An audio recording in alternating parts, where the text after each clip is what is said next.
service comporte 3 unités. 2 unités sont entièrement dédiées à la prise en charge des patients Covid. Et nous avons gardé une unité dédiée aux patients Covid négatifs pour continuer à prendre en charge les patients non touchés par cette infection. L'upgradage de ce service a nécessité un renfort en infirmières que je tiens à solennellement remercier, avec des gens qui sont venus de partout pour essayer d'amener leur enthousiasme, leur dynamisme et leurs compétences pour nous aider. Je viens du coup en renfort. Ça permet de créer plus de binômes car en réanimation, du coup, les soins sont lourds. Passer de la pédiatrie à l'adulte, c'est pas facile et d'autant plus que de passer des pansements à une réanimation Covid. L'intégration par les médecins et les paramédicaux, c'est très bien fait. On a dû mettre en place beaucoup de mesures.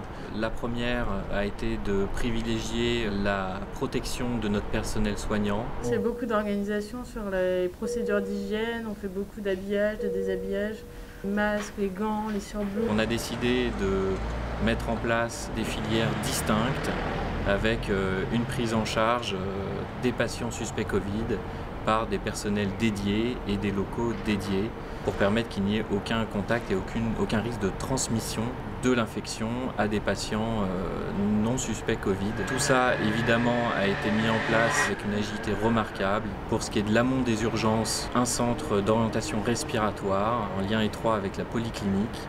Et pour tout ce qui est de l'aval des services d'urgence, une restructuration importante des services de réanimation, que ce soit médical ou chirurgical, et des services d'hospitalisation de médecine conventionnelle dans tout l'établissement.